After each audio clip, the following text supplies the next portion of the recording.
I had always been close with Emily. I helped her with her shyness, and even got hurt protecting her once. But when Ben asked her who I was, the always composed rich girl just looked at him, straightened the collar on his shirt, and said very casually, but with clear disrespect, "Oh, him. He's just someone who works for us." Later, Ben and his two best friends formed a group of 5, including us. Just like that, the number of people I had to serve and try to please went from 1 to 4.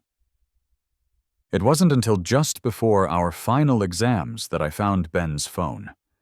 Notifications kept popping up on the screen from a private group chat they had. Just the 4 of them. Emily. All our paperwork for studying overseas is finalized. Jake.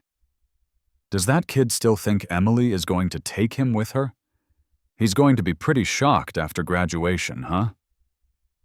Max. That hustler is always trying to stick around us. I heard he even tells people we're all childhood friends. Jake. He's dreaming. Ben is the one who's our childhood friend. He's just an errand boy, right? It's always the losers who cause trouble. They were celebrating finally getting rid of me. But what they didn't know was that I had been waiting for this day for 10 years. When a bad snowstorm closed off the mountain later on, and I disappeared, I heard they went crazy looking for me. The messages on the screen kept coming, one after the other.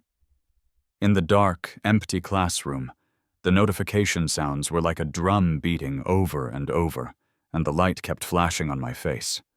Loser, hustler, ugly freak. The words hit my heart, a painful, spreading ache. I always knew they looked down on me. Every day, Jake would dump all 4 of their homework assignments on my desk like it was his right. He'd tell me to finish it all before I could hang out with them. The schoolwork in senior year was already too much.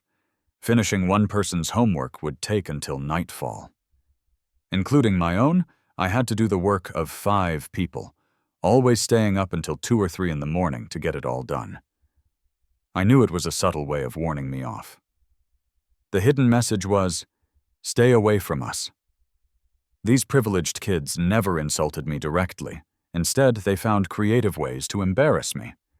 They seemed to have a natural talent for it. I wasn't actually surprised they had a private group chat. Every day, as I sat alone in the empty classroom, buried in their homework, they never bothered to block me from seeing their social media posts or TikToks. They just didn't care enough to. Their captions always focused on their 4-person group, calling themselves the Fantastic Four, and posting group photos of the 4 of them. I was the 5th person who shouldn't have been there, the one who was never meant to be seen. Almost all of those photos and videos revolved around one person, Ben. He was the son of a wealthy property owner, the prince everyone gathered around, and the core of the Fantastic Four. Emily had been obsessed with him ever since she first saw him at her 14th birthday party. Ben was getting ready for the school festival performance the next day. So this afternoon, after dropping their homework on me, the other 3 all skipped class to go to the dance studio to watch Ben practice his routine. At 6:00 p.m., Ben posted a picture of the 4 of them out to dinner. The caption read, "I was supposed to be watching my diet for the competition, but these guys dragged me out to eat. Said they were worried I'd pass out on stage tomorrow? Come on, it's just a little low blood sugar. Guess I have to punish you all by making you eat healthy with me." At 8:00 p.m., all 4 of them posted silly pictures from an escape room. The comments section was as busy as a live broadcast. Ben commented on Emily's post, "Next time you get scared, don't grab my arm." Emily replied, "You're such a chicken." I stared at Emily's post for a long time without saying anything. She was someone who almost never posted on her feed. I clicked on her profile. Her first post was from 3 years ago, and every year since, on the same date, she posted the same thing. "Happy birthday, Ben," it said. Across all her social media, The only pictures she ever posted had Ben in them. Jake and Max would occasionally leave mean, teasing comments on my posts, but Emily never commented. She might have even muted my feed entirely. I opened our chat history. The last message was from 2 months ago, when Emily asked if I had seen Ben. She had never once asked where I was. I was sick for over 2 weeks once, and she never asked about me. The first person to even notice was Jake, who needed me to do his homework and run his errands. It was 10 o'clock at night now, and the old phone Ben had left in his desk kept buzzing. Thanks to him, I was able to see all of this. Thanks to him, I found out they had all gotten their college acceptance letters and were keeping it from me, and that they were planning to laugh at me after graduation. The person who had planned and arranged for the 4 of them to study abroad together was none other than Emily, the girl I grew up with. She hadn't included me in her future. She wasn't even going to tell me.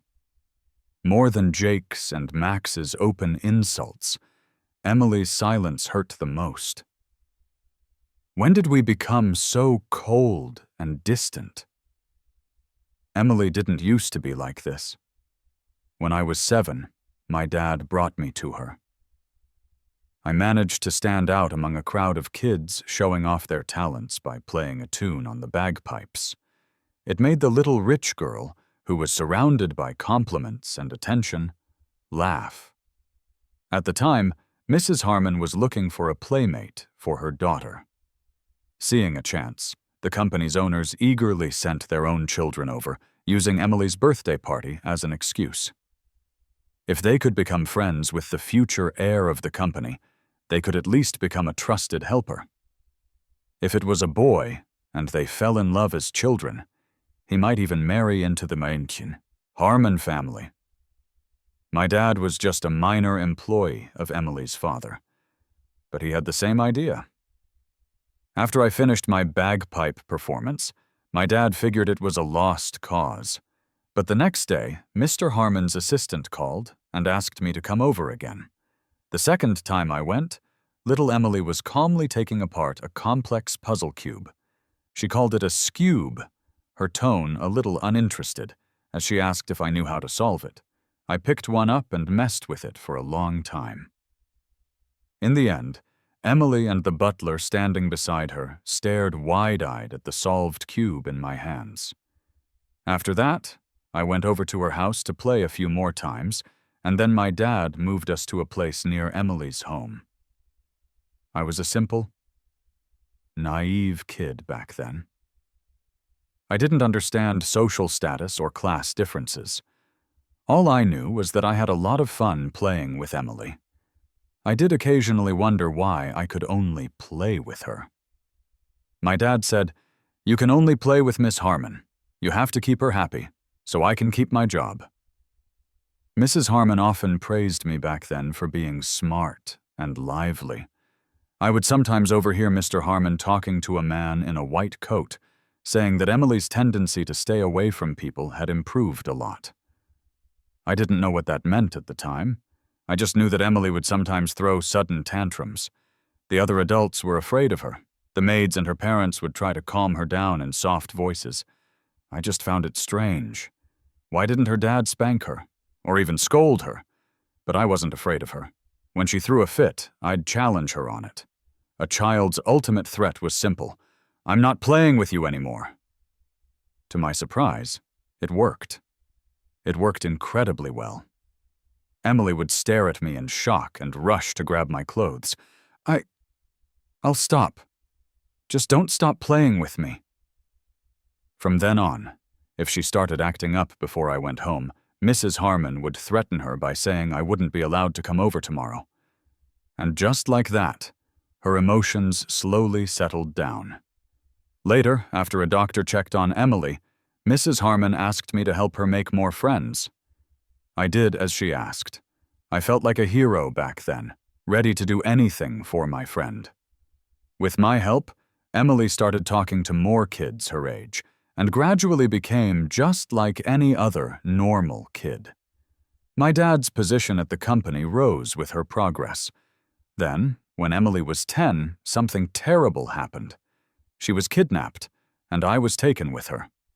As a boy, I felt I had to protect her. I always saw doctors examining her, so I assumed she was weak. Protecting the weak. Protecting her. It was my first thought. She was terrified and wouldn't stop crying. I was scared too, but I kept comforting her. I promised her we would get home alive. Later that night, the Harmon family and the police found the kidnappers' hiding place. The kidnappers panicked and decided to kill their hostages. It was a foolish thing to do, but all I knew was what I'd seen in movies, where heroes bravely save people. I didn't know that a bullet hitting your body would make you bleed, would hurt so much you'd wish you were dead. I was in the intensive care unit for 3 days. When I woke up, I felt like I'd been to hell and back. Seeing me alive, Emily cried her eyes out. Our bond grew even stronger after that. We had been through a life-or-death experience together, after all. Emily began to truly trust me, telling me private secrets she wouldn't even tell her parents. Her parents also started treating me with more respect. Mrs. Harmon was very fond of me, often saying she wanted to make me her godson.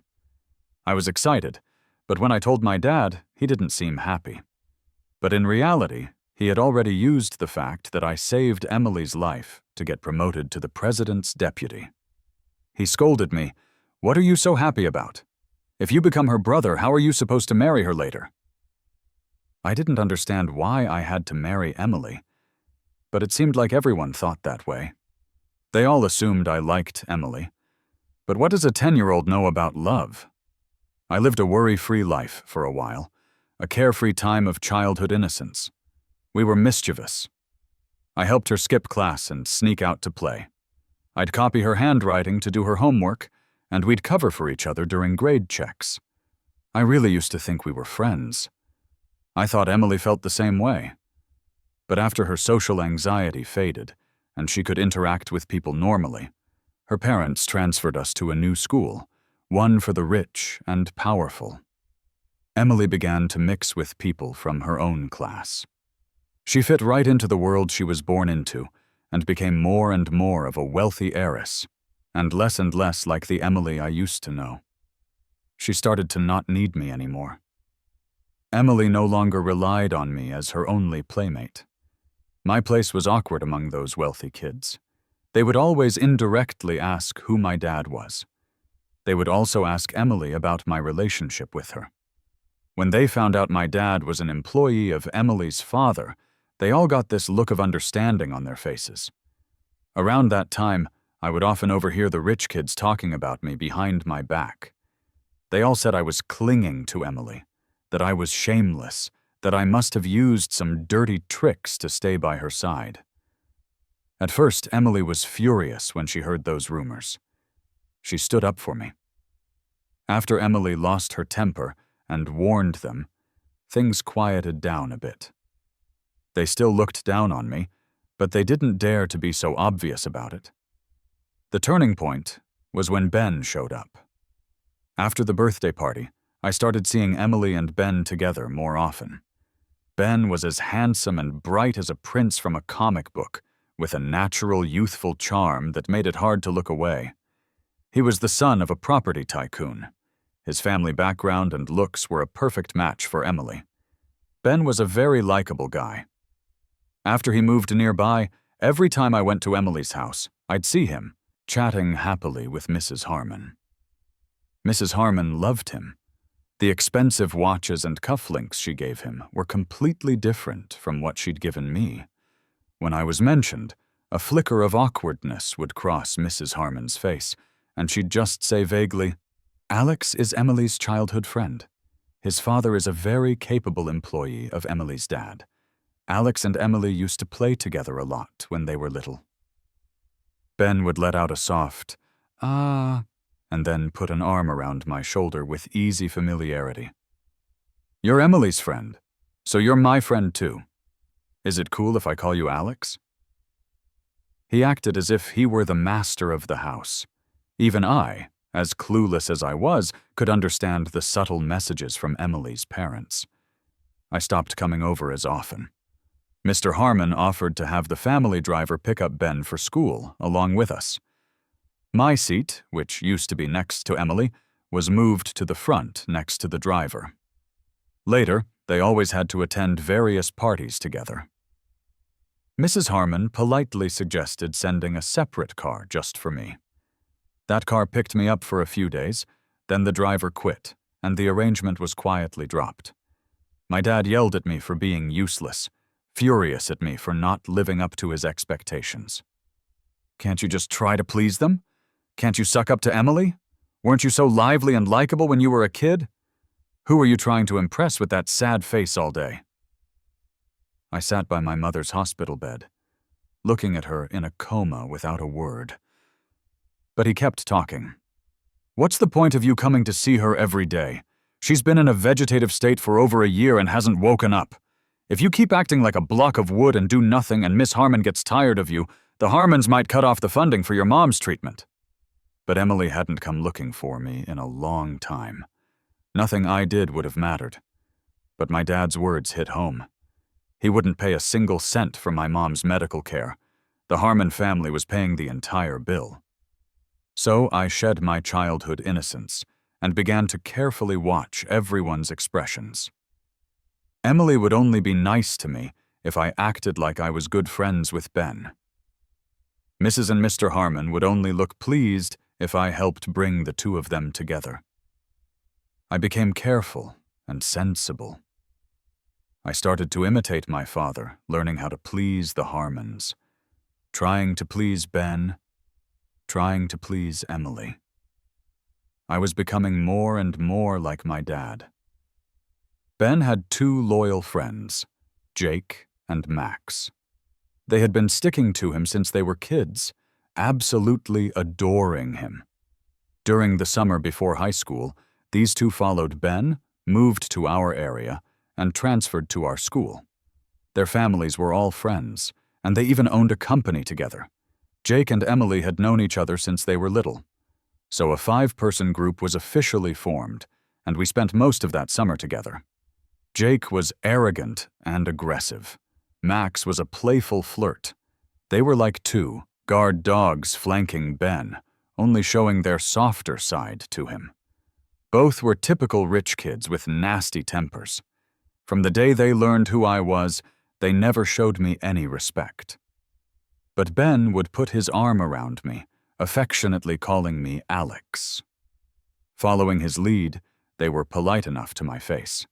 But the distance between us was obvious. With two aggressive guys protecting him, Emily felt the serious threat of two rivals. The three of them pretended to be the best of friends in front of Ben. Behind the scenes, it was a war zone as they fought fiercely for his attention. I didn't spend any time alone with Emily that whole summer, let alone have a private conversation. It was as if she had completely forgotten about her old friend. After school started, strings were pulled, and we all ended up in the same class. Emily and I had always been desk partners, but this time I stood silently to the side, watching them fight for the seat next to Ben. As expected, Emily won. Her good grades allowed her to choose first. Jake and Max weren't happy. They glared at her, then fought over the seat behind Ben, ending up as desk partners. I picked up my backpack, planning to sit in front of Ben and Emily, but Jake and Max blocked my way. Jake stretched out his long leg, blocking the aisle, and grinned arrogantly. "Hey, Alex, didn't you see that girl over there doesn't have a desk partner? Go sit with her." The girl Jake called Mutt had a facial birthmark. She sat behind Max, hiding in her seat, too afraid to make a sound. I instinctively looked at Emily. She was talking to Ben, her eyes crinkling with a smile. Max glanced at her, and then lowered his voice, a smirk on his face. "You think she's going to stick up for you?" "Sit down." Emily definitely wasn't going to stick up for me. I gave them a blank look, then silently put down my backpack and sat behind them.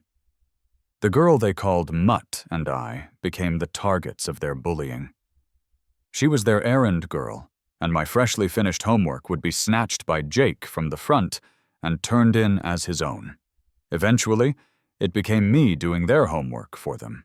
I became quiet and withdrawn. I avoided speaking in front of the four of them as much as possible, and as long as their demands weren't too outrageous, I did what they asked. I would occasionally talk to my desk partner. She was great at math, and had noticed several times that I would solve a problem correctly only to erase the answer and change it.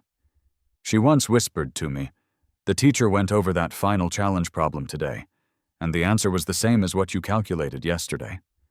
Why did you write it down wrong on purpose?"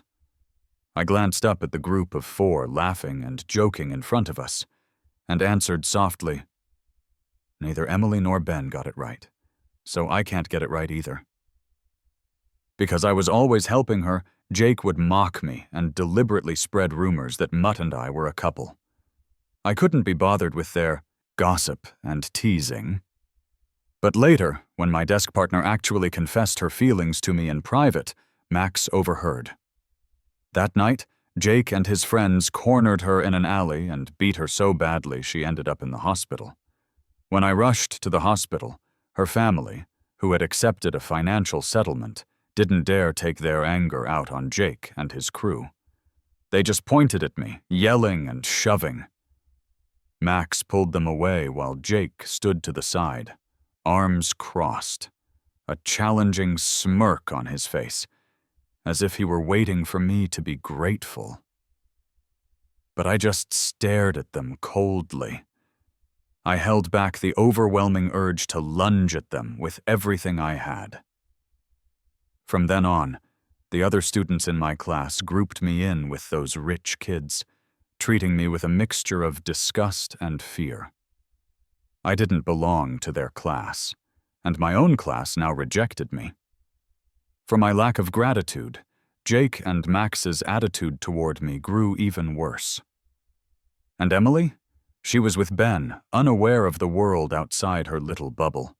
It wasn't until my mother's life hung by a thread that I, drenched in rain, burst into a glamorous party for the first time to find Emily for help. Outside the VIP lounge, I could see Emily adjusting the collar on Ben's suit. The young man's clear voice was filled with a simple curiosity. "Emily, they say you and Alex Quinn are childhood sweethearts. Were you two really close before?" My heart pounded from running. My wet hair stuck to my forehead. I stared intently at Emily. The girl's voice was casual, tinged with contempt. Childhood sweethearts? He's just the help. It felt like my heart had been crushed. My vision blurred as rainwater streamed down my face. My phone rang. It was the hospital. My mother had stopped breathing. She was pronounced dead. The ringing startled them. They saw me and Ben jumped. Emily stared at me, stunned. Her lips moved, trying to say something. I looked at her and managed to force a smile. I hadn't smiled in a long time. I gave her one last smile. "Emily, my mother is dead." Then, ignoring whatever they tried to say or explain, I turned numbly and dragged my heavy feet away. 2 months later, I returned to school like a lifeless corpse. Everything was the same. Ben acted like nothing had happened and asked with fake concern how I was. Emily's lips trembled. "Are you okay?" My face was a mask, devoid of any emotion. "I'm fine. Thank you for your concern, Miss Harmon." My eyes moved to my desk. It was empty. The girl had transferred. Jake slammed his homework down on my desk. I showed no reaction, simply taking it and pulling out my phone to show a payment QR code. "Mr. Jake, ghostwriting homework is priced daily, $200 per person." Jake frowned, then turned to the other three and exclaimed dramatically, "Did you guys hear that? Alex Quinn is asking us for money now." I stood perfectly still, ignoring their teasing and ridicule. Emily frowned slightly. "Alex, why have you become like this? Do you really need the money?" Max sneered. "Isn't his dad making millions a year at your family's company? Don't you guys cover all his expenses? And he still has the nerve to ask us for money?" Ben frowned. "Jake, you guys should stop forcing him to do your homework. If he doesn't want to help, just let it go." Jake scoffed, his tone dripping with sarcasm. "Aren't classmates supposed to help each other out? If you didn't want to help, you could have just said so." I lit up my phone screen again. "My apologies, gentlemen.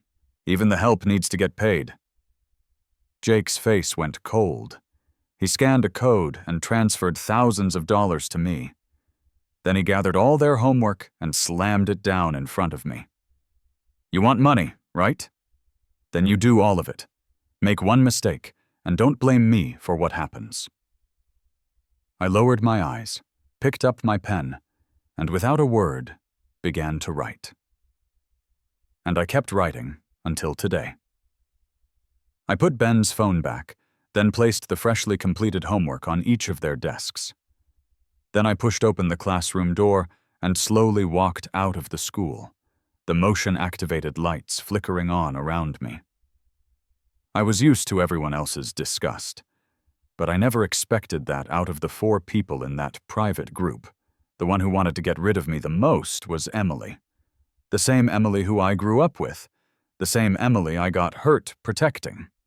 When a blind person gets their sight back, the first thing they throw away is their cane. She wanted to throw me away too. "But Emily, did you know? I've been waiting for this day for a long time too. For 10 years I've wanted to be free of you, free of my dad, free of the Harmon family." The Chicago night was as bright as day. Even at 10 o'clock, the streets were still crowded. My face felt hot and a little itchy. I touched it and felt tears. So I was crying. The smoky smell of a street vendor's grill hit me. I bought a slice of pizza and sat on the curb, eating it slowly. I had never felt so liberated as I did today. They were actually going abroad. What took them so long? I was crying, but it felt like I was laughing too. Graduation was just around the corner, and that was also the day I would turn 18. How could 3 good things happen at the same time? I wandered around for a long time before reluctantly hailing a cab home. My dad was on the phone, nodding and bowing to the person on the other end. After hanging up, he saw me come in and cursed under his breath. "You weren't with them again? Useless! Can't you do the homework faster?" I could have, but I didn't want to. That way I had an excuse not to follow them around. I couldn't be bothered to deal with him. I pushed open the door to my room like a zombie. After my mom died, he had nothing left to threaten me with. Once the door was closed, all I could hear was his powerless anger. The next day was the school festival. I was planning to skip it, but Ben sent me a message. When I arrived at the backstage dressing room, all 3 of them were there. Ben was dressed in a custom-made performance outfit. The tailored design highlighted his tall, athletic build, making him incredibly handsome. Jake and Max were fawning over him, bustling around him, treating him like he was the most important person in the world. Ben said, "Hey, you 3, stop crowding around me. I still need to practice." Seeing me walk in, he waved and strode towards me. "Alex, you're here. They're just getting in the way. I told them not to come. See how much trouble they are?" Jake let out a wolf whistle. "If we didn't come, how would you manage, you clumsy oaf?" Ben put an arm around my shoulder. "Alex can help me. Alex, what do you think of my outfit today? Does it look good?" Jake sneered. "What would he know? Look at what he's wearing today. A total ugly duckling. In the mirror, I was wearing a black tracksuit with a baseball cap and a mask. I did look pretty messy. How can you say that about someone? Ben pretended to be angry and scolded Jake. Jake stood up straight, glanced at me, and said mockingly, "He is an ugly freak. He's not handsome like you. He'd still be ugly even if he dressed up." "Jake," Ben said, displeased. Max saw the situation and patted Jake on the back to calm things down. "All right, it's Ben's big day. Behave yourself. Don't cause any trouble." Jake quickly apologized to Ben, who laughed it off. The subject was changed. Ben's family stylist and I helped him with his hair and makeup, while I listened to the four of them discuss their summer vacation plans. There was a crease on the hem of his costume. I instinctively reached out to smooth it. "Smack!" Ben yelped, and my hand instantly turned red and swollen. "Don't touch it!" The conversation among the other three immediately stopped. Emily shot up and rushed to Ben's side, frowning at me. "What happened?" Ben seemed startled. Jake and Max also crowded around, glaring at me. Ben, carefully surrounded by the three of them, frowned and looked up at me. "The fabric of this costume is very delicate. It wrinkles and marks easily. Please don't touch it, okay?" I quickly tried to explain. "There was a crease." Ben frowned again. "I know you probably just wanted to touch it and see, but Emily went through a lot of trouble to get a master designer to rush this for me. It's very important for my performance." I fell silent for a moment. "Sorry." Jake shot me a look and complained to Ben. "I told you he was clumsy. This low-class guy has never seen anything nice. What if he ruined your expensive clothes?" Emily glanced at me. "Ben's clothes are handled by professionals. From now on, ask him before you touch any of his things." Max shoved me aside. "Ben called you here to help with the props. Go with that teacher and learn the cues. Don't come over here unless you have to." I squatted in a corner, distractedly memorizing the cues, and casually glanced their way. It seemed my little incident was already forgotten. I saw them talking about something else, making Ben laugh again. After the festival performance started, the rich kids sat in the front row, waiting to watch Ben dance. But I was stuck in the dusty prop room backstage, watching the stage on a monitor. Soon, it was Ben's turn. The moment he appeared, graceful as a prince, the entire auditorium fell silent. A second later, students were all raising their phones to record and take pictures. On stage, Ben was like a magical creature, his movements quick and smooth, as beautiful as a painting against the backdrop. Just as the dance was about to end, I finished setting all the props according to the plan and was about to head home. Suddenly, I heard a piercing scream. A commotion erupted outside. I frowned and quickly turned back. Ben had collapsed on stage in pain, his face deathly pale. A prop I had never seen before rolled near his foot. I was shocked and ran over to help him up. But Emily, rushing up like a madwoman, shoved me hard. I was thrown to the ground, my head hitting the sharp corner of a wooden shelf with a sickening crack. My vision went black. The last thing I saw was Emily's back as she held Ben. I heard Jake's furious voice, angrier than Emily for not getting there first. "Who was in charge of props? Where did this stupid ball come from?" The student he was questioning jumped, pointing a trembling finger at me. "Alex Quinn was in charge of the props for Ben's performance." Jake's eyes were bloodshot as he strode towards me. He grabbed me off the floor. "Alex Quinn, don't think you can get away with this by playing dead. I'm going to kill you." Suddenly, the students around us started screaming. "Blood!" "His head is bleeding." "Blood? What blood?" Jake's brow furrowed, and he instinctively reached for the back of his head. The blood on his hand was shocking. Jake's face went pale. He roared at the crowd gathering around. "What are you all crowding around for? Call an ambulance now!" Jake's voice trembled as he tried to find a pressure point on my face. "Alex! Alex!" "Stop shaking him, you idiot!" Max pushed through the crowd, checked for my breath, and frowned. "He's really out cold. We need to get him to a hospital." The crowd panicked, murmuring that someone was going to die. The auditorium was in chaos. The school nurse arrived with a stretcher, pushing everyone away. "Quick! Apply pressure to stop the bleeding. Get him on the stretcher. We can't wait for the ambulance. He needs to go to the hospital immediately." The school was equipped with professional emergency gear, and the nearest hospital was only a 10-minute drive away. Alex Quinn was loaded into the school's medical transport vehicle. Jake and Max, along with a few school administrators, got in as well. The nurse, busy applying pressure, said grimly that the situation looked bad.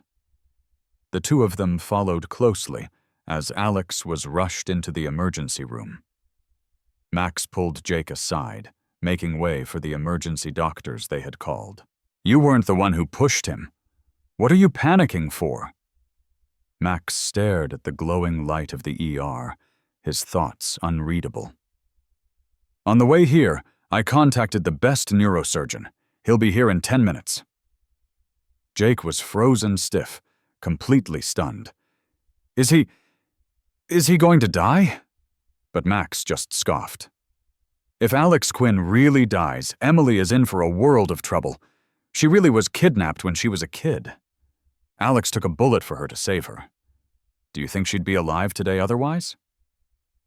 Jake was stunned. "That story is true? But didn't Ben say Alex's dad exaggerated it to use the Harmons?" Max said, "I checked. It's true." Jake, "Then how could Emily let us bully him all this time?" Jake froze. "Holy crap, he cursed, then dialed a number. But the call was rejected. Max sneered. "She thinks she can get away with it by not answering? The whole school saw what happened today. She dug her own grave, so we might as well help push her in. Now the Quinns, father and son, really have a reason to use her." Then he pulled out his phone and dialed another number. "Hello, Mr. Harmon?" An hour later, another team of top doctors brought in by the Harmon family entered the ER. Mr. Quinn knelt at the door of the emergency room in front of everyone, repeatedly slapping his own face. He cried as he slapped himself. "Alex, my boy, Dad is so sorry. I'm the one who ruined you. I never should have sent you to Miss Harmon's side when you were a kid." "Old Quinn, don't be like this. Let's talk things out," Mrs. Harmon said, her face pale, trying to pull him up with a forced smile. "I've doomed you." Even Mr. Harmon's bodyguards couldn't pull Mr. Quinn up. He continued to wail. "When you were 10, you almost died saving Miss Harmon. That bullet was right next to your heart. You were in the ICU for months. My son, why is your life so hard? You've only been to the hospital twice in your entire life." Mr. Harmon bent down to try and pull him up. "Old Quinn, this must be a misunderstanding. Alex will be fine. When Emily gets here, I'll give her a good talking to." "My life is so bitter." Mr. Quinn ignored him completely, beating his chest and wailing. "My son and I have such bitter lives. I work my fingers to the bone for the company. My son acts as a servant and takes a bullet for Miss Harmon, and this is how he's treated. He's my only son." Mr. Harmon's expression was grim. He turned to his assistant and asked impatiently, "Where did that little monster go? Why isn't she here yet? Causing all this trouble, where is she hiding?" The assistant showed him the location on his phone, his tone hesitant. "Mr. Harmon, the young miss isn't answering her phone.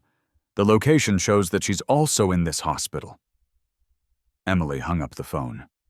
One call after another. Annoyed, she just turned her phone off. "What's wrong, Emily?" Ben, in his hospital bed, had just been settled in. His sprained ankle wasn't serious, and a nurse was applying medicine and massaging it. Emily suppressed the irritation in her eyes and forced a gentle smile. "It's nothing. Just my dad's assistant. Alex probably told my dad what happened today." Ben bit his lip. "Will your dad scold you? But you only bumped into Alex by accident. It's all my fault. If only I had seen that ball. If I hadn't fallen, you wouldn't have been in such a hurry. I'll go apologize to Alex later. If your dad scolds you, just blame it on me." Emily frowned. "Why should you apologize to him? Alex Quinn should be apologizing to you. I can't believe he would do something like this out of jealousy." Ben lowered his eyes, his handsome face filled with forced patience, looking particularly pitiful. "Alex probably didn't do it on purpose. Don't be too hard on him. He's only targeting me because of you. He did save you, after all. Does saving me once mean he can hold it over my head for a lifetime?" Emily irritably massaged her temples. "His family is always using the past to hold things over us. It's never ending. And that's no excuse for him to use such low-handed tactics to hurt you. Didn't my family clean up his mess? If it weren't for you being so kind, Ben, anyone else would never have let him off the hook." As Ben was softly comforting her, a chaotic rush of footsteps sounded from outside. The assistant burst in with a group of people, panting. Emily's brows, which had just been smoothed by Ben's words, were about to furrow again. But the next sentence left her frozen in place. Young miss! You have to go over there! Mr. Harmon is furious! Mr. Quinn hit his head and was rushed to the ER!" Ben gasped. "What? How could that happen? Emily? Emily?" Emily just stood there, completely oblivious to Ben's calls. "The doctor said Mr. Quinn's condition might be critical. If they can't save him tonight, he might—" Before he could finish, Emily shoved him aside and bolted out the door. The assistant was stunned for a moment. Then he and the others quickly followed to lead the way. Emily ran as fast as she could, the wind whistling in her ears, her mind flashing back to 7 years ago. She had run just like this back then, her vision blurred by tears, only to be stopped at the door of the emergency room. A younger her had cried her heart out, praying to any god to let him live. Now her throat was too raw to make a sound. She just ran forward numbly. A dark crowd of people was gathered outside the ER. The moment they saw her, all their heads snapped in her direction. The hot-tempered Jake lunged forward and punched her, but was immediately pulled back by others. "Emily, are you even human? You push him and just walk away? He passed out on the spot. Did you know that? He bled all the way here." Emily's lips moved, trying to say something, but a sharp slap from her father cut her off. "You monster! Get over here and apologize to your Uncle Quinn!" Emily was dragged to the front. Mr. Quinn, who was kneeling and wailing, saw her and immediately grabbed her arm. The 40-something man knelt before her, tears streaming down his face. "Miss Harmon, Alex grew up with you. Have you forgotten he saved your life? That bullet the kidnapper fired was meant for you. What did you say back then? You told everyone you would protect him for the rest of your life. But then you fell for Mr. Ben, and did Alex say anything? You treat him like this. Your whole group bullies him, making him serve you tea and water like a servant. Have you forgotten who helped you overcome your social anxiety when you were a kid?"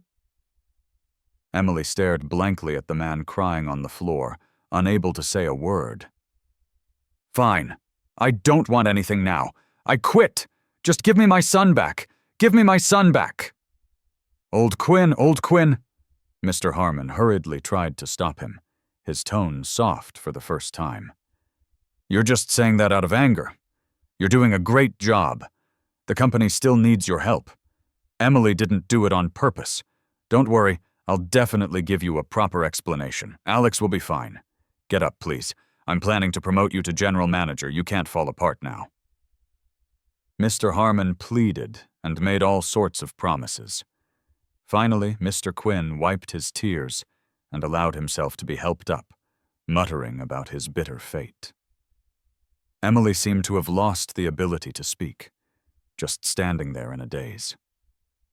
After calming Mr. Quinn down, Mr. Harmon pulled her aside to a deserted corner, his brows furrowed. His tone was one of disappointment and anger. "Don't you have any sense of proportion? Why did you push him? Now look, whether he wakes up or not, we're going to have to compensate his father with company shares. Don't you know his father is handling a very important project for me right now? Do you have any idea how many company secrets Alex Quinn's father has access to? Didn't I tell you to handle Alex Quinn carefully? Even if you like Ben, you can't be too cold to him. Do you know how much a man who's in love with you can do for you? We had his IQ tested when he was a kid and thought he was a genius, even considered making him our son-in-law. Who knew he'd suddenly become so useless these past few years?" Emily felt as if her soul had been drained from her body. She remained silent in the face of her father's relentless accusations. The light in the emergency room stayed on all night. It wasn't until the middle of the night that the doctors finally came out. Jake and Max were the fastest, rushing over immediately. Mr. Quinn and Emily's parents also crowded around. Everyone had been waiting in terrified anticipation for the result. The doctors let out a collective sigh of relief, exhausted but visibly pleased, announcing they had won the battle against death. Emily's heart stopped for a second. Everyone surged forward but was held back. Alex Quinn was wheeled out, his head wrapped in bandages. His bloodless face was covered by a respirator, connected to a countless dense web of wires and IV tubes. He had survived. I've been on the brink of death twice now. So this time, starting from the beginning, 10 years of my life flashed before my eyes like a movie. Memories I had deliberately forgotten and buried broke through the surface. The pain was hidden in the quiet years, a dampness in my life that always throbbed with a secret ache. I could no longer pretend everything was fine. I've always been a spineless, weak person. My parents split up when I was 6. My dad always said it was because I was disobedient that I drove my mom away. So I started being very, very obedient, hoping my mom would come back for me. When we first moved to Chicago, my dad struggled at work. He always came home angry about something, and no matter what I did, he was never satisfied. I got hit a lot back then. After hitting me, he would hold me and cry, telling me how hard his life was. Actually, the first time I met Emily, I didn't like her. Not only did I not like her, I didn't like anyone else in that mansion either. The people who were from a different world than me, from head to toe. The people who looked me up and down with arrogant, dismissive eyes and then sneered. I was an uncomfortable mistake there. After being chosen by Emily, every time I went to the Harmon estate, I felt a suffocating pressure. But I didn't dare disobey my dad. So I had to pretend I loved playing with Emily. This girl was strange, had a huge temper, and was my dad's boss's daughter. My dad had to please her parents, so I had to please her. But the lavish lifestyle at the Harmons quickly amazed me. I got to eat cakes and delicacies I could never have afforded in my life. My material desires, which had never been met, were easily granted by them. Little Emily was moody and bossy. She wouldn't let me play with other kids, not even letting me talk to them for more than a few sentences. But back home, I was the king of the kids, super popular. Being trapped by her side, only able to play with her, didn't feel good. Emily was arrogant. She liked smart playmates who could understand her, but not ones who were too smart. After Mr. Harmon had my IQ tested, he was very pleased. But Emily, staring at my score, which was clearly higher than hers, had a sullen look on her face. If she couldn't solve a problem that I could, she would be unhappy. If I was quicker than her, she would be unhappy. In the Harmon household, Emily's happiness was the most important thing. so I had to pretend my abilities were about the same as hers. And that's when my true nature began to be suppressed. It's been suppressed to this day. Mrs. Harmon used to say that Emily needed me, that she couldn't live without me. So I was forced to stay by her side. Day after day, year after year. Like a bird with broken wings, Emily's side was a gilded cage. We were always together. I spent more time with her than anyone else. Whatever she did, I had to do too. Were those days happy? I guess so. Were those days painful?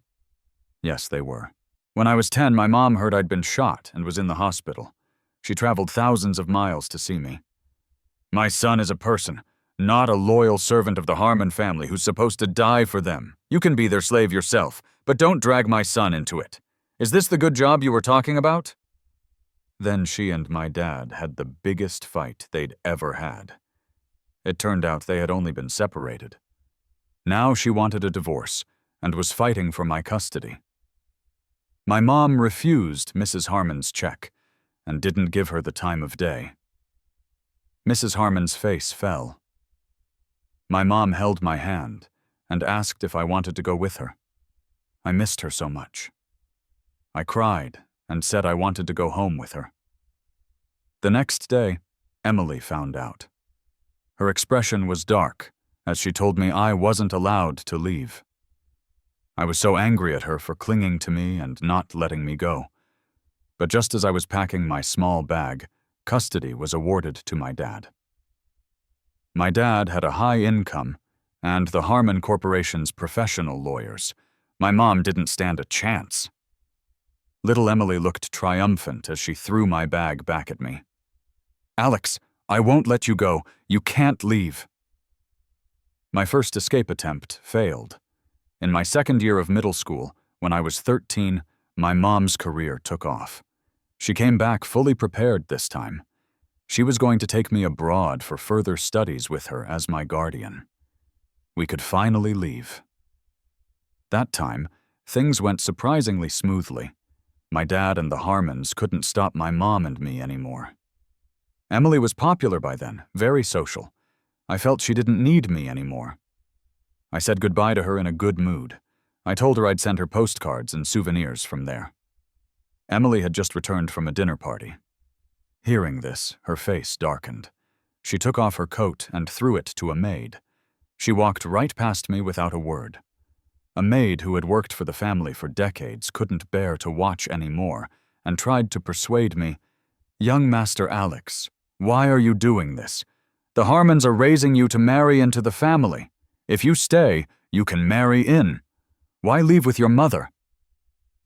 I was 13, and I still didn't understand why I had to marry Emily. I didn't want to spend the rest of my life with her. I had already been at her house for 5 years. I fantasized about living with my mom in a foreign country. I sat by the door, waiting for her to pick me up. Instead, what came was the news that she had been in a car accident on her way. The other driver was drunk and suddenly swerved into her lane. My mom didn't die on the spot, but she fell into a vegetative state. The driver was in his 50s or 60s, had no family, and had cancer. He died less than 6 months after being released on medical parole. But my mother was in her prime, at the peak of her career. She had never remarried, had no other children. She only had me. She was supposed to pick me up today so we could go home together. But on her way to get me, she fell into a sleep she would never wake from. Outside the emergency room, I was freezing cold. Emily was the first to arrive. She walked over quickly, took off her coat, and wrapped it around me. The girl hugged me, her warm voice inexplicably cold. "You see, Alex, the only person you can rely on is me." Her embrace was warm, but I shivered in her arms. My second escape attempt failed. From then on, I spent all my time at the hospital. I had missed my mom for 7 years, and we were so close. Why did it have to turn out this way? Emily went from patiently comforting me to threatening me with a cold face. For the first time, I didn't go along with her wishes. I stopped following her around every day. My life became a monotonous routine of school, hospital, and home. After I pulled my hand away from her one too many times, Emily got angry. "It seems I've been spoiling you too much." Emily had a maid pack up all my clothes and belongings and throw them back at my dad's place, kicking me out of the Harmon mansion. Now she was the one who refused to see me. The proud rich girl was waiting for me to apologize, to bow my head and coax her like I used to. But I just stayed by my mom's bedside, not saying a single word of reconciliation for months. I had been coaxing her for 7 years. I really didn't want to do it anymore. Even before Ben showed up, cracks had already formed in my relationship with Emily. The next time I heard about her, Ben was by her side, a perfect match in family background and looks. So one day after class, I congratulated her. I was genuinely happy for her at that moment. I said, "Emily, I'm happy for you."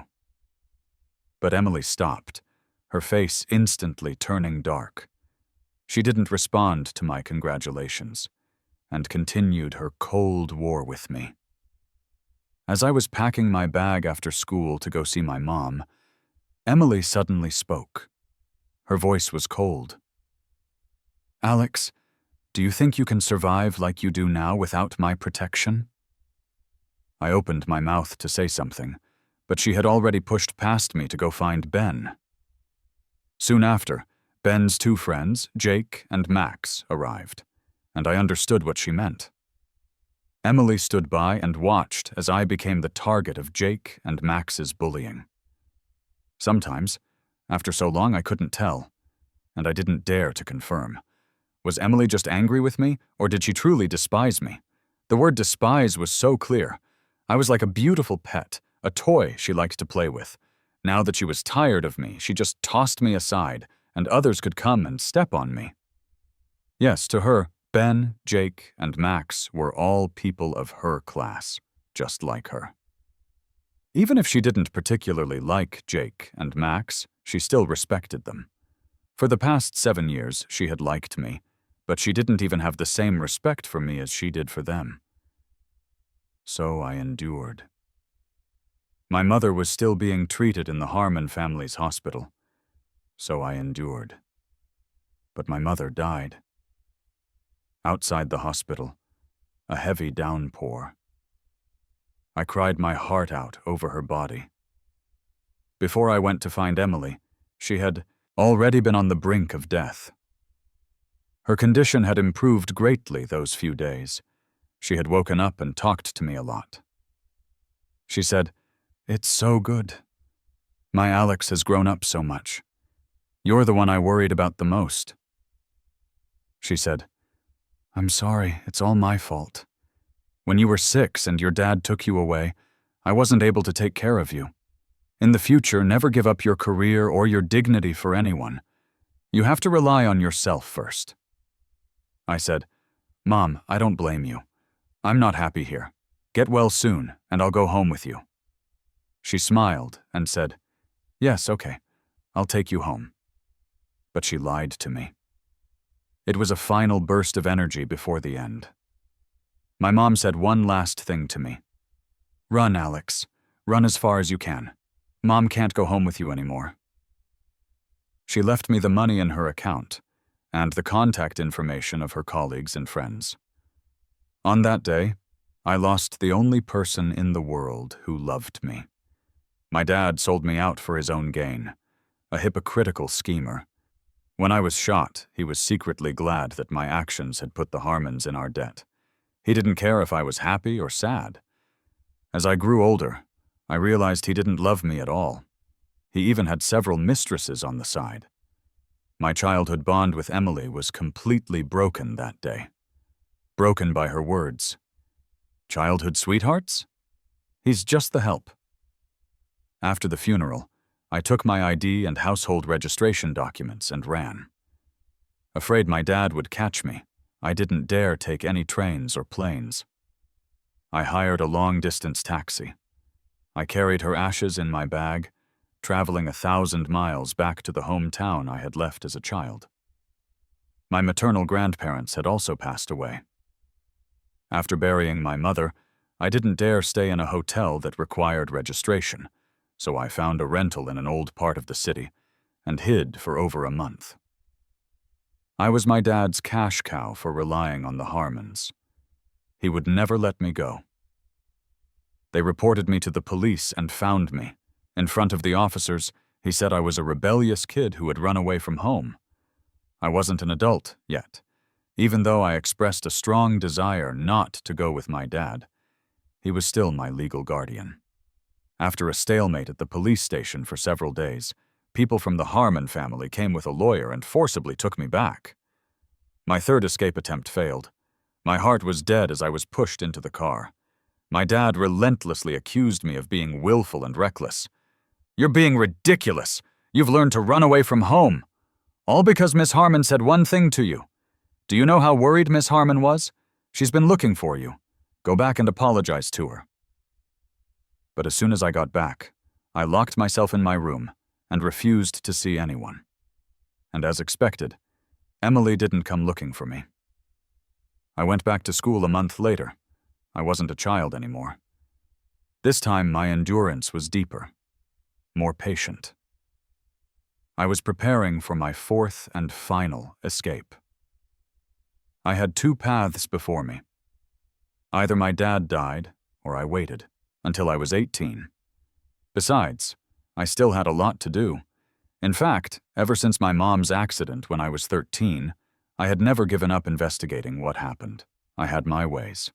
The programming classes I took with Emily as a child, I had a unique talent for it. A computer, the invisible network. No matter how brilliant I was at it, Emily would never see it. During that escape, I actually met someone else, the successor to the CEO of the company my mom used to work for. The new president who had just taken over the group. With a grand plan in my heart, the past 2 years of humiliation and endurance didn't seem so hard to bear. After all, I was much luckier than King Gojian of Yue. It was just listening to their sneers, running errands for them, doing their homework, being on call, and getting paid for it. I counted down the days until I turned 18. That was the distance to my freedom. But when my head hit the ground, I couldn't help but feel a surge of resentment towards Emily, whom I had long given up on. The person who, as a child, promised to protect me for a lifetime was the only one who wielded the knife that stabbed me. When I opened my eyes, the first face I saw was Emily's. There were heavy, dark circles under her eyes. She looked utterly exhausted, and her usually impeccable suit was creased and wrinkled. Emily was keeping vigil by my bed. When she saw my eyes open, she jumped up in surprise. "Alex? Alex, you're awake!" Two people dozing on the sofa nearby immediately got up and walked over. I thought I was hallucinating. I was actually seeing Jake and Max. The most ironic thing was my dad wasn't in the hospital room, but the people I hated the most were. Alex? Emily's face drew closer, her expression filled with anxiety, but I just looked at her blankly. "Who are you?" The glass in Emily's hand slipped and shattered. The room fell silent. She was stunned in disbelief. "Alex, you're joking, right? How could you not remember me? How could you forget?" "All right. Does he remember that you were the one who pushed him?" Max sauntered over. "Hey, do you remember who I am?" I sneered inwardly, but kept my face blank and shook my head. "Jake, no way. Did he really lose his memory?" He reached out to touch my head, but I moved away in disgust and stared out the window. But Emily was acting like she had lost her mind. "This is impossible! Alex! Alex, you really don't remember me! Alex!" Her voice was incredibly hoarse, on the verge of breaking down. Emily's hands trembled as she grabbed my shoulders, forcing me to look at her. "Alex, look at me. It's me, Emily." Her voice sounded like she was about to cry, but I just looked at her with the eyes of a stranger, blank and unmoved. My cold gaze seemed to trigger something in Emily, and she began to shake my shoulders frantically. "Emily, what the hell are you doing? He just woke up." Jake yanked Emily away, but her fingers were clenched so tightly that I was pulled along with them. I was getting annoyed. I immediately clutched my head and pretended to be in immense pain. "It hurts. My head hurts so much." Emily instantly let go. "Alex," she didn't get to finish before Jake and Max dragged her away. In the hospital room, within just 2 hours, I had said the same thing to countless people. "Who are you? I don't remember you." Including my dad. I acted like I didn't know him at all, and when he said he was my father, I put on a look of complete disbelief. I listened from my room as the doctor told them I might have lost my memory due to injury to a certain part of my brain. The patient's amnesia may be temporary, or it may be permanent. But I have to give you a heads up. We need to observe him for other issues, and you should be prepared for the possibility that he may not return to his pre-injury state. As Mr. Quinn listened, he instantly sensed something was wrong. "Doctor, are you saying my son might be simple-minded?" The doctor, "We can't rule out that possibility." "My poor son," he started wailing again. "What will you do in the future? If you're simple-minded, who will want you?" Emily's parents' faces turned awkward at his words. The implication was so obvious. Their daughter would have to be responsible. Mrs. Harmon tried to call Emily, but she was sitting in a corner, her face in her hands, looking completely lost. I was getting tired of the noise. I acted like I was in pain and had the nurses shoo them away. It was quite a scene after I woke up. People came in waves, none of whom I wanted to see. But some people I didn't want to see. The hospital couldn't stop from coming in. Mr. and Mrs. Harmon came, their fake concern really just a way to find out how I was recovering. My dad came, his words hinting that whether I was simple-minded or not, I should act like it, preferably to the point of being unable to care for myself. Best to cling to Emily, act like I couldn't live without her. He had just been appointed general manager of the company yesterday. Beneath his superficial sadness was an unconcealable glee. "You two were childhood sweethearts. If it weren't for that brat from the Ben family seducing Miss Harmon, you would have been her fiancé. Would Dad ever harm you? You have to do as I say." I nodded obediently. Ben came too, under the guise of apologizing on Emily's behalf, but in reality, twisting the events of that day. He claimed I had tampered with things, that I was jealous of him for being liked by Emily. "I don't blame you anymore, Alex." Ethan's expression was full of pity, as if I had really done something to hurt him. He looked down at me on the hospital bed, my expression cold. "But could you please not pressure Emily anymore?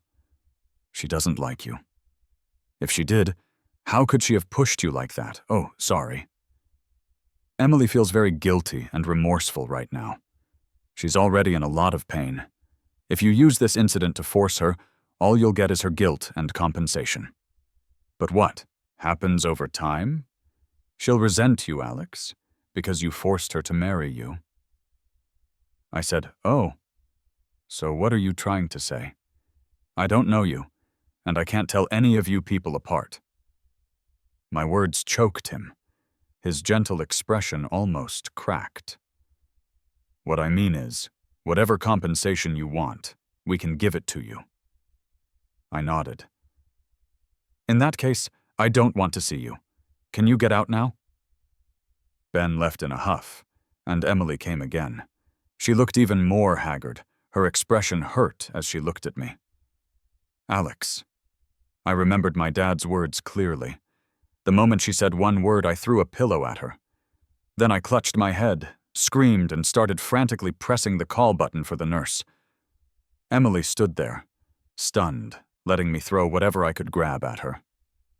She looked as if she had aged several years in an instant, her eyes red as she kept calling, "Alex!" until the doctors and nurses dragged her away. After much discussion and various scans, the doctors came to a conclusion. Emily was a trigger for me, worsening my condition and hindering my recovery. Mrs. Harmon seemed relieved, but my dad grew anxious, arguing that it was impossible and demanding to question me himself. Of course, the doctors stopped him. He then brought up the story of me saving Emily as a child, insisting that Emily couldn't just push me and then abandon me. He said she had ruined my life, and if she didn't take responsibility, who would have me? Jake sneered. When he was smart, she couldn't stand him. You think she'll want him now that he's a simpleton?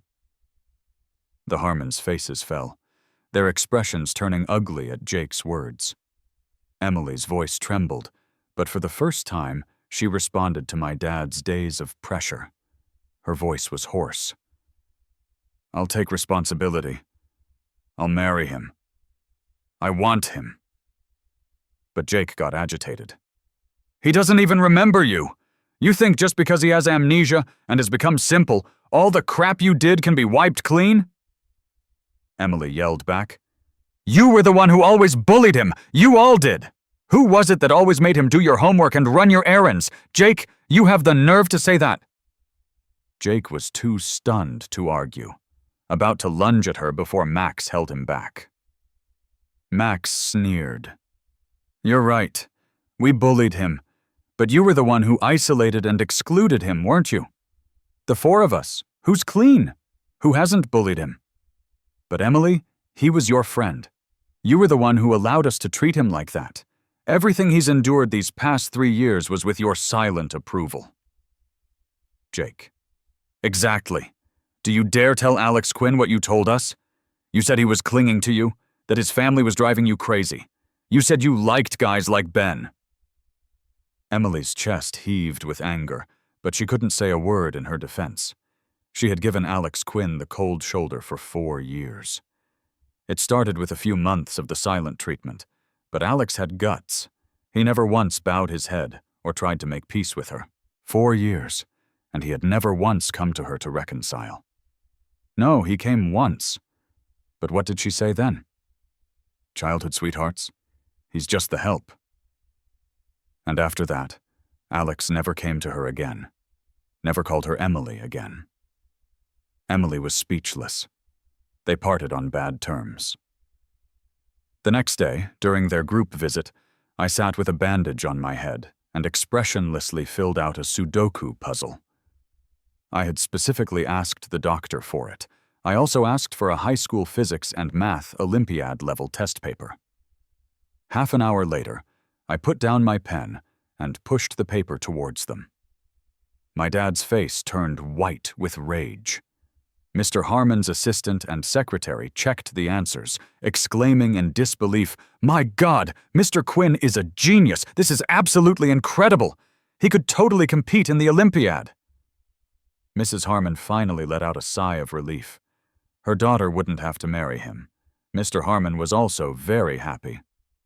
"This is a blessing in disguise, old Quinn," Mr. Harmon said, patting his shoulder happily. "You must be overjoyed, right? Your son is back to normal. I knew he had it in him since he was a kid. Say no more. We have to make sure he gets the best treatment. Then I'll have a special team assess his strengths and cultivate him properly. You're going to have a comfortable life with such an outstanding son." Mr. Harmon completely avoided mentioning the marriage Emily had previously agreed to, instead showering praise on me and promising to invest heavily in my development. Jake and Max's jaws dropped as they stared at the perfect score on the Olympiad paper. Holy crap! Ben also breathed a quiet sigh of relief, glancing at the test paper and the Sudoku. A flicker of resentful jealousy crossed his eyes before he put on a gentle smile. Emily, this is great news. You can finally relax. Alex is completely fine. You've been at the hospital for so many days. You should go get some rest. But Emily didn't move. She stared at me intently. Alex, you still don't remember? I turned a page in the Sudoku book and continued filling it out, ignoring her. When my dad came to question me angrily, I used the same trick. I started screaming and clutching my head, scaring the doctors into dragging him away, too. Revealing my intelligence in front of them, although it saved me from being forced by my dad to marry Emily, had a downside. I don't know what Emily said to her dad when she went back, but my name was added to the list of students studying abroad. These 4 people were like a persistent shadow. So I tore up the test papers Mr. Harmon sent over, asked for paints and a sketchbook, and a computer.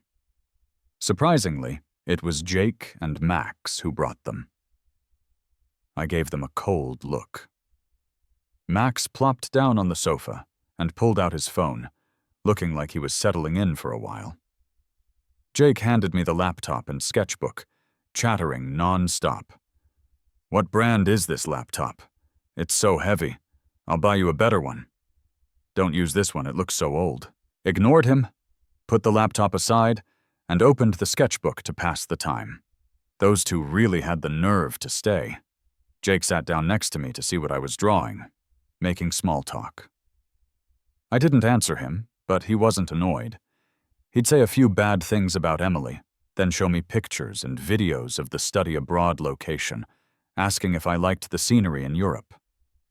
I told him directly I didn't want to go, and that he should stop bothering me. Jake smiled sheepishly and scratched his head. "You seem a lot grumpier since you lost your memory." Max put down his phone and, using some excuse, sent Jake out to buy me food. He got up, walked over to me, and said with a half-smile, "Alex Quinn, you haven't really lost your memory, have you?" I didn't even look up, just kept sketching. Max sat down at the foot of the bed, his tone odd. "This is a pretty good move. You've hit Emily so hard she's completely disoriented. She doesn't have time to think about Ben anymore. Compared to your dad's pathetic act, your amnesia trick is much more brilliant. And you've proven it. Emily likes you, but it took you nearly dying for her to realize it. How long do you think that'll last?" I continued to sketch, not bothering to answer him. Max was smart, probably the only one with a brain in that group. He was right. But so what? He had only guessed that I hadn't lost my memory. Why did they all assume I was head over heels in love with Emily? Seeing that I wasn't responding, Max shrugged indifferently. "So cold." He smiled, then placed a USB drive on the bed. "A gift for you. It has the surveillance footage from the stage and backstage that day. The Harmons were quick to delete it, but if they had looked a little closer, they might have found out who threw the ball." My heart skipped a beat, but my pen didn't stop moving. There was no way in hell I threw that ball. You didn't need a brain to know it had something to do with Ben. It was just that Max's performance was completely bizarre. But I was tempted to ask him one soul-searching question. "Ben didn't choose you, did he? Feeling a little hurt?" Of course Ben wouldn't choose him or Jake. They were all rich kids, but their family backgrounds were several levels below Emily's. Ben was after Emily from the beginning. These 2 brothers were just pawns to stir up competition. Seeing no reaction from me, Max put the USB drive in my pocket. He was probably the one who most wanted Emily to change her mind and fall for me, hoping I would take this to Emily and completely take down Ben. Then he could reap the rewards. Max's hand rested on my shoulder. "But seriously, Emily is no good. Her parents don't like you either. But if you're determined to bang your head against that wall, I won't stop you. It's just that you do have other options." His tone at the end was ambiguous. hinting at something. Too bad I didn't give him a single glance. After a while, Max boredly took his hand back and sat down these past few days. Those two were permanent residents in my hospital room, visiting more often than my own father. Emily came every night, close to midnight. She always came in silence, watching me with sad eyes. Sometimes I pretended to be asleep, and she would watch for a long time before leaving. Sometimes when our eyes met, she would look overjoyed, only to have all her emotions extinguished by my, "I really don't remember you." She would always whisper to herself, "It's okay. It's okay, Alex. It's okay if you forgot. Some memories aren't good. It's okay that you forgot. I wanted to tell you I was wrong. I know I was wrong. Will you forgive me? I was really wrong. It was my fault. Can we start over?" In the dark, I watched her in silence. Emily had never bowed her head to anyone, never apologized. What was she apologizing for? For not letting me go? Or for being angry and giving me the cold shoulder? For that, "he's just the help"? Or for the 3 years of silent treatment? Or for my mother's car accident? Whichever it was, this apology was too late. I had no intention of accepting it. Just like the plans I had set in motion, once started, they would not stop. Emily left again, dejected like an abandoned puppy. I opened my laptop and silently, quickly typed out a string of code, sending a message to the other side. Everything is in place. I'm incredibly lucky. I recovered well and quickly. In less than a month, I had the bandages off and was discharged from the hospital. There were less than 30 days until finals, but the Harmons' intention was for me to skip them and go abroad with them. Jake was helping me pack, and my dad was talking to him with a beaming smile. It was a ridiculous situation. There really was no limit to how low a flatterer could go. Last week, Max told me that Ben had tearfully begged Jake for help. He cried and begged him to pretend to be good friends with me so that Emily would have no lingering attachments. And Jake actually went along with it. My dad didn't expose him at all, even agreeing with his claims. He had been repeatedly rejected by the Harmons and was already fed up. If his son couldn't marry the Harmon heiress, then becoming friends with the Jake family's son and joining forces in the future wasn't a bad idea. He probably also wanted to provoke Emily. This whole drama was so absurd I had to laugh. Ben was really at his wits' end, resorting to such desperate measures. But I understood why he didn't ask Max for help. Because Jake was a simple-minded jock, always the first to charge into battle for him. I didn't argue or deny it. It was too funny. One more thing to annoy everyone before I left. I didn't mind. Jake's acting was quite convincing. Whenever Emily came looking for me, he would argue with her as my good friend. That didn't hurt her. What hurt her was my silence. I never denied Jake's words. After a few times, Emily became disheartened and stopped coming. But Jake was incredibly annoying. I barely paid him any attention, but he still insisted on pestering me. Remembering the past, I started ordering him around, sending him on all sorts of errands to keep him busy. After Jake left, Max would jokingly ask how much longer I was going to play this fool. He warned me that Jake might get fed up and stop pretending, and then he'd beat me up. I glanced at him. I really thought this guy was two-faced. Once, while I was walking around the hospital, I overheard them talking in a deserted corner. I eavesdropped. "Max, are you pretending, or is this for real? Can't you see that guy is deliberately messing with you, making you go buy all that stuff?" Jake got agitated. "Of course I'm acting. How could I ever be friends with him?" Max sneered. "You'd better be." Dogs fighting dogs. I now believed the four of them probably had 8 different group chats behind each other's backs, Yet they still called themselves the Fantastic Four. After being discharged, I just stayed in my room and refused all visitors. A few days later, the Harmons held a party. Emily came to my door during the day with a suit. My dad made her wait for a while before leading her up to me. Emily's tone was pleading. "Alex, this was custom made to your size. It's a style you used to love. Will you just take a look?" Emily thought she was going to be rejected again, but I looked up. "Let me see it." Emily was overjoyed and quickly handed over the suit. I didn't take it. I asked her, "When does the party start?" "In the evening." As the party began, Emily carefully slowed her pace, looking back at me from time to time. Her eyes were filled with genuine admiration and praise. "Alex, you look so handsome." My face was expressionless, but I offered a rare response. "Yeah, I am pretty handsome." This party was hosted by the Harmons to welcome the new heir of another main branch of the family from Seattle. It was said that the Song family from Seattle was even more powerful and influential than the Harmons, so Mr. and Mrs. Harmon had arrived early, their faces plastered with eager smiles. The Fantastic Four were there, of course. When Ben glanced at me, his handsome face inevitably froze for a second.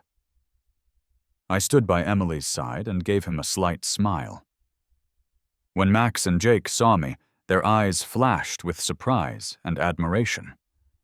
Max stood a little straighter, while Jake walked right up to Emily and angrily demanded to know what she was thinking. Emily sneered. "Jake, you sent him so many gifts. Did he even look at them? He's only wearing the suit I gave him."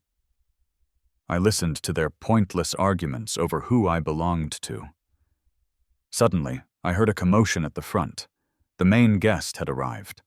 A distinguished figure surrounded by bodyguards slowly walked over and greeted the Harmon family. Finally.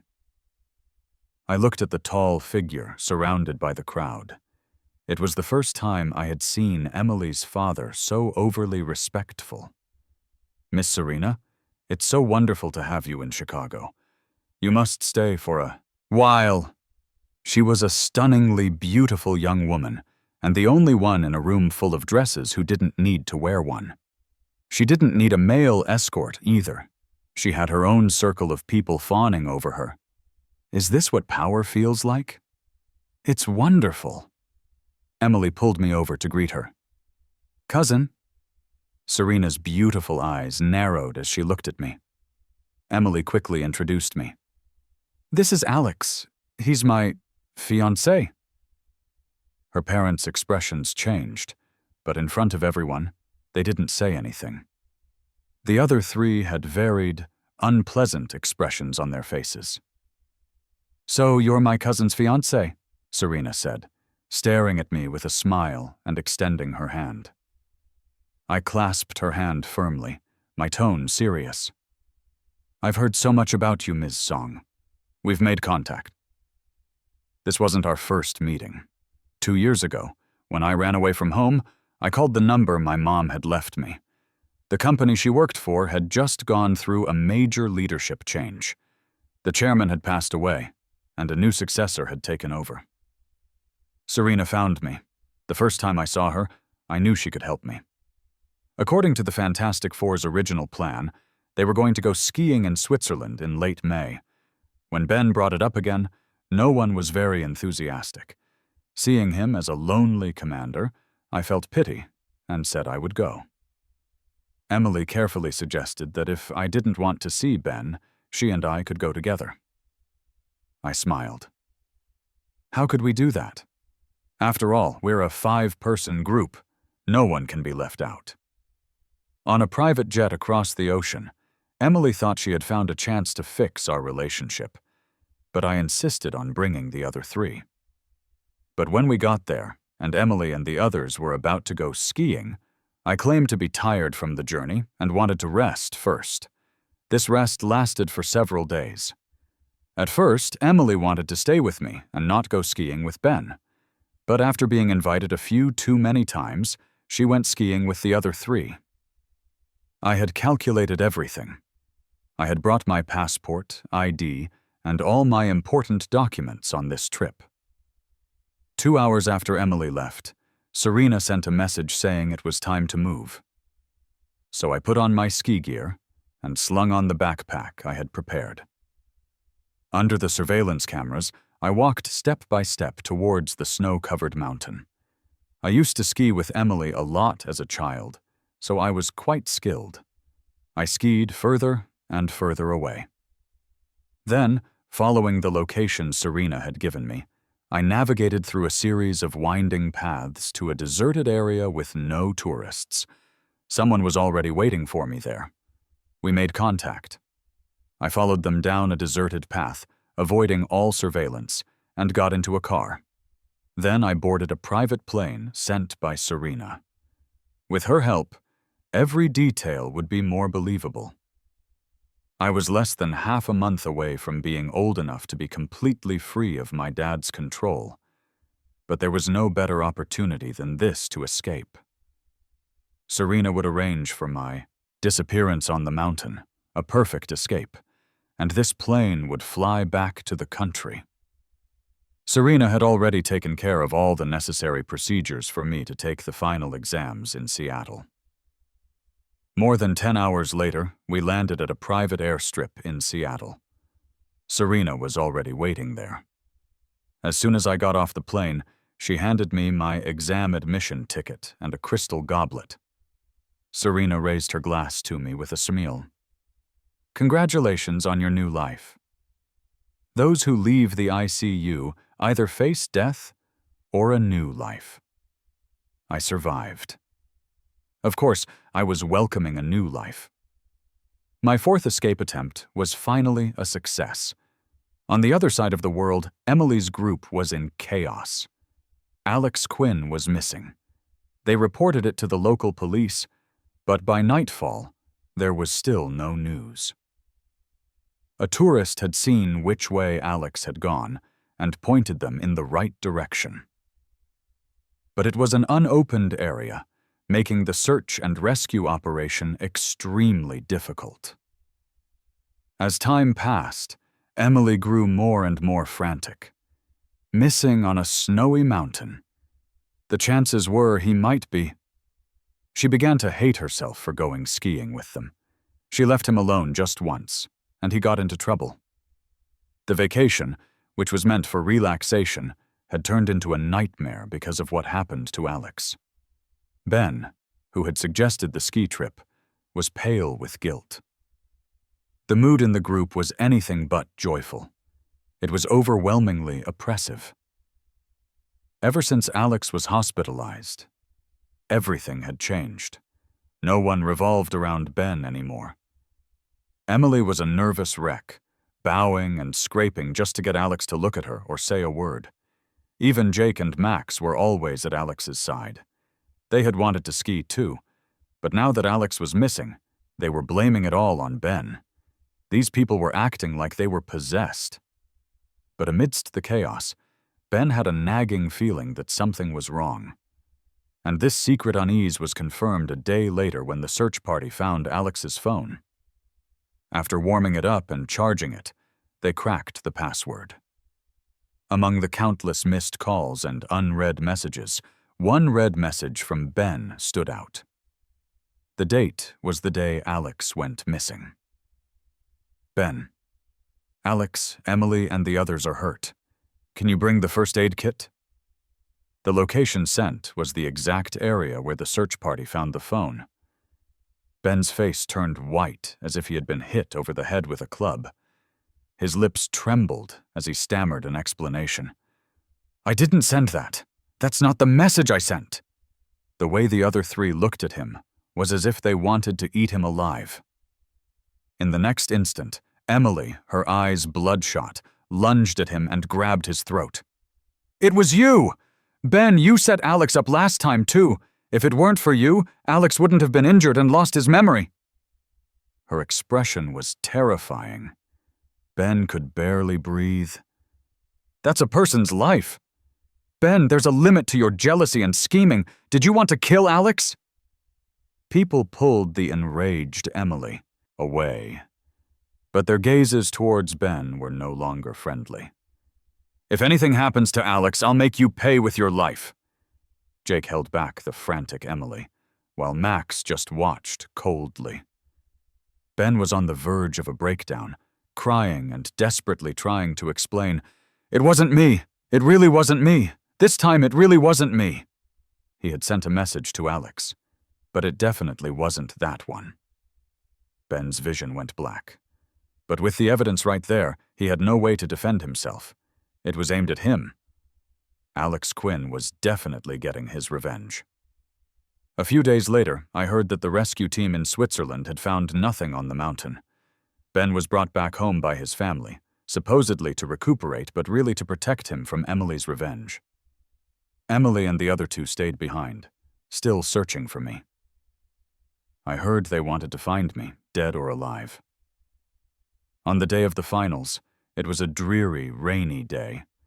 At 3:00 a.m., a gaunt Emily was still up all night, waiting for news from the search party. Meanwhile, across the ocean in Seattle, at 9:00 a.m., the exams officially began. The exam has now started. Candidates, you may begin. I let out a long breath, free from all restraints and shackles. I picked up my pen and began to write my future. After the exams, I checked my answers once and then didn't look at them again. Serena smiled and asked me what I thought my score would be. I conservatively replied that I could probably choose any university I wanted. "Serena, you're even more brilliant than your mother. Before you were born, she was the youngest CFO in my father's company. I thought you would follow in her footsteps, but I didn't expect you to be such a rare genius in information technology. A year ago, I became a cybersecurity consultant for Serena's group. I was excellent at fending off attacks from foreign entities or competing companies' hackers. She was very satisfied. If I could defend, I could also invade. For the past 2 years, I had endured humiliation as the help around the four of them, secretly digging up dirt on their families and closely monitoring the Harmon family's movements. After biding my time, I was ready to strike. 2 years ago, Serena told me that my mother's car accident was not an accident, but a deliberate disaster. My mother was the company's CFO at the time, a key figure. Serena had people investigate the accident. On the surface, everything seemed normal. But Serena discovered that the son of the driver at fault had already gone abroad half a month before the accident. An overseas account had received a deposit of $2 million. At that point, what was there not to understand? Serena gave me the information on the unknown account that made the payment. I followed the trail, tracing the IP address layer by layer. I traced it back to a small, obscure trading company under Emily's father. In that moment, I was consumed by rage and hatred. I knew that even if I handed this evidence to the authorities, not only were my methods of investigation illegal, but Emily's father had plenty of people to take the fall for him. They had done it so cleanly that it would be impossible to trace it back to him, the big boss. All because his daughter couldn't bear to let her beloved toy leave. Mr. Harmon just had to lift a finger, and my mother suffered a terrible fate. The more I learned about their family's power and influence, the more terrified I became. My desire for revenge was like an ant trying to shake a tree. After I returned, I kept thinking, how much did my dad know about this? Or was it possible that my dad was also an accomplice in my mother's death? After all, if my mom had taken me away, it would have been nothing but detrimental to him. Everything he gained in the Harmon group was because of me. And what about Emily? Did she know? If she didn't know, why did she arrive so quickly that day? Why did she say those things? Why was she so sure I couldn't leave? A chill ran down my spine. One was my own father, the other was the friend I grew up with. Yet they might have been accomplices in my mother's murder. I stayed up all night, then accepted Serena's offer of cooperation. She would help me break free from the Harmon family and my dad. I would help her take over the Harmon family's decades-old business empire in Chicago. I couldn't get revenge on my own. So I went back with my dad, back to them. My dad was Mr. Harmon's deputy and held most of the group's secrets. Those secrets were either paper documents he kept at home or electronic files. Breaking into his computer was as easy as breathing. In fact, if you look closely, every corporation has its dirty secrets and gray areas. But no matter how deeply they were hidden, as long as they used electronic devices, I could dig them up. Finding out about the Jake, Max, and Ben families' secrets was just a matter of convenience. Serena also needed 2 years to completely take over her father's assets. The date was approaching, and the 4 of them were going abroad. Actually, Ben didn't need to deliberately leave his backup phone for me to see. I could know their every move in an instant. But what good would hiding abroad do? When the fires of revenge were lit, they would be the first to be burned, with no escape.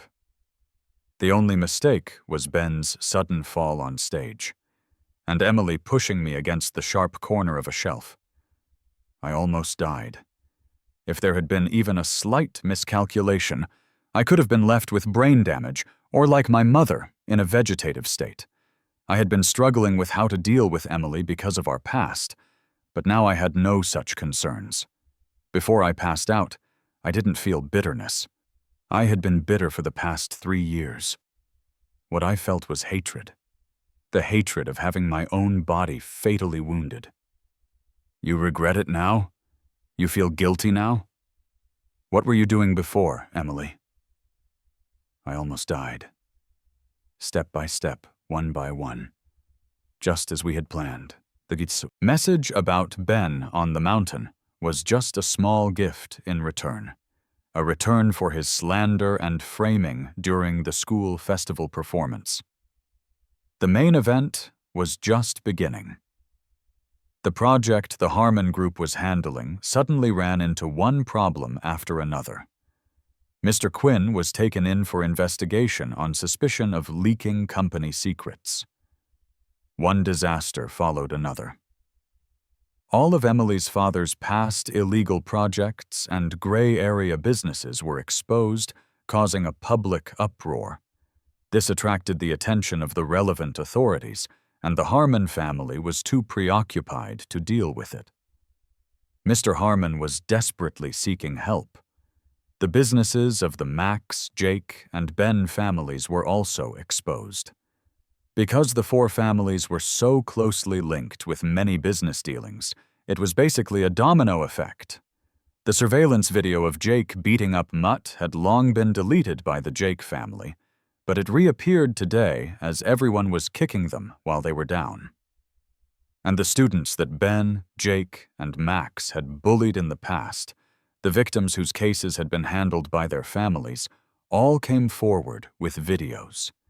There were pictures and videos, irrefutable proof, plus the one-sided public opinion. More students who had been bullied by them spoke out online, corroborating the stories. Justice, long overdue, was finally served through the actions of an anonymous hacker who laid bare a bloody record of crimes. On the other side of the internet, I silently watched as all the evidence I had collected over the years was sent out. Suddenly, I felt a sense of relief. A multi-pronged attack. I would leave them with no room to fight back. Ben, relying on the adoration of his 2 brothers, would destroy any boy who got close to his possessions. He would pretend to be their friend, then use all sorts of methods to ruin them behind their backs. It was only because of my special status and my father's high-ranking position at the Harmons that I wasn't easily targeted with compromising photos. As for Jake's ridiculous crush, it was more like humiliation. He would belittle and mock me, deliberately call me ugly, spread nasty rumors about me and my desk partner, and then beat her up. Was I supposed to wag my tail and thank him for his affection? And Max, who never took the lead himself but was behind every incident, naturally couldn't escape either. I simply couldn't bring myself to be grateful to these two moody young masters for the affection they had for my appearance, or for my refusal to grovel. A disgusting, unsettling feeling, like something stuck in my throat, something not worth keeping but hard to discard. By the time the final exam scores were released, my score was redacted from public view.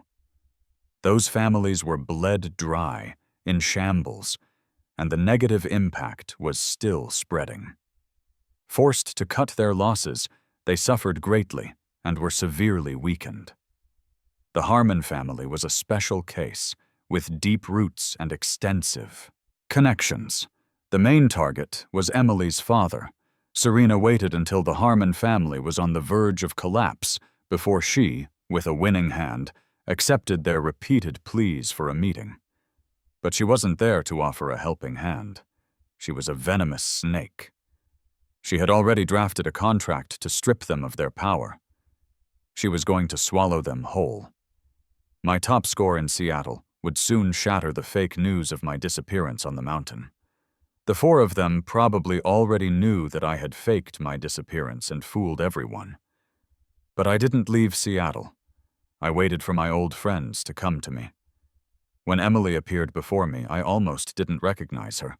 The once proud and elegant rich girl was haggard and had lost a lot of weight. She was dusty from travel and hadn't even taken a moment to rest. She found me almost immediately. Emily's voice was hoarse and tired. Why? I didn't know if she was asking why I disappeared or why I was retaliating against her family. Emily, this is probably the last time we'll see each other. When I found out the truth about my mother's car accident, I also wanted to ask you, why? When you let Jake and Max bully me, I also wanted to ask you, why? When you pushed me, I also wanted to ask you, why? But then I realized you never saw me as a person. I was your toy, your servant. So when I disobeyed you, you were unhappy. When I wanted to leave, your father, for your sake, had someone run over my mother. Are you going to talk about love? Emily, do you really think I'd believe that nonsense about you using Ben to make me jealous? For 3 years? Your heart wavered. For those 3 years, you were leaning towards him. You liked Ben then. People don't just like one person their whole lives. But Emily, I'll say it one last time. I only ever saw you as a childhood friend.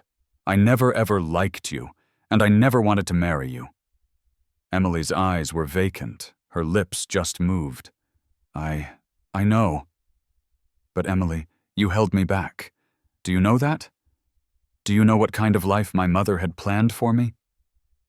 I took a step closer to her, staring directly at her. Emily crumbled under my sharp gaze. A life where I could develop freely, plan my own days, without having to accompany someone all the time. Where I didn't have to hide my talents, didn't have to carefully protect someone's ego by concealing my own abilities. Where I didn't have to watch people's expressions, didn't have to be someone's servant. I just had to be myself. With each question, the color drained from Emily's face. By the end, she was on the verge of collapsing. I'm sorry. I was selfish, Alex. I'm sorry. I backed her up against the main gate, step by step, then reached out my hand just like that day and pushed her hard. Emily's eyes were full of shock. She was lucky. She just fell. Get out, Emily. Don't ever bother me again. I'm alive because I'm lucky, Because I'm tough. I don't want your guilt or your compensation.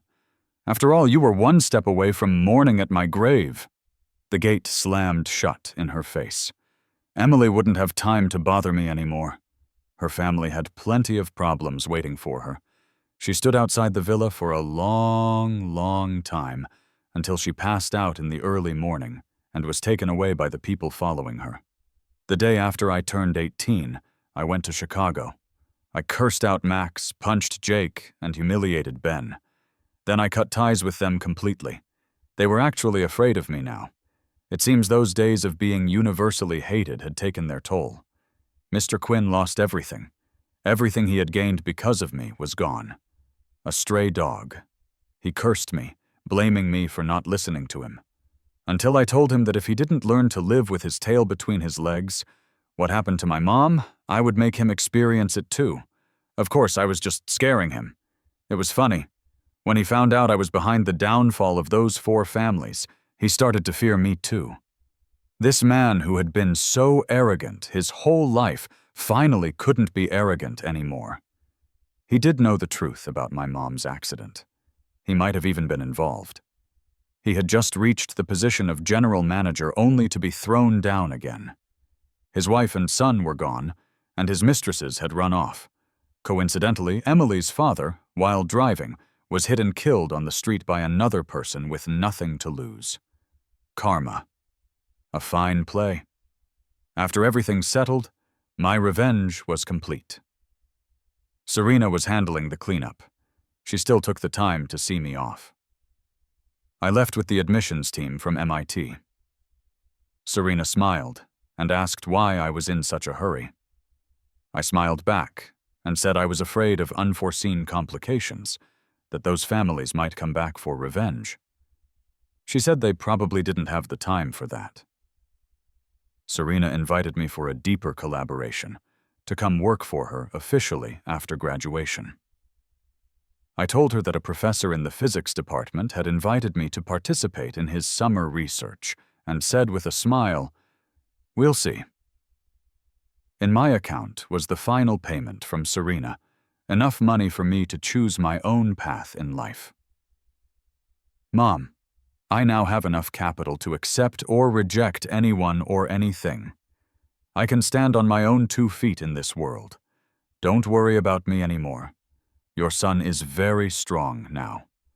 I will, as you hoped for me, aim high and reach for the stars." In my 18th year, I finally welcomed my own new life.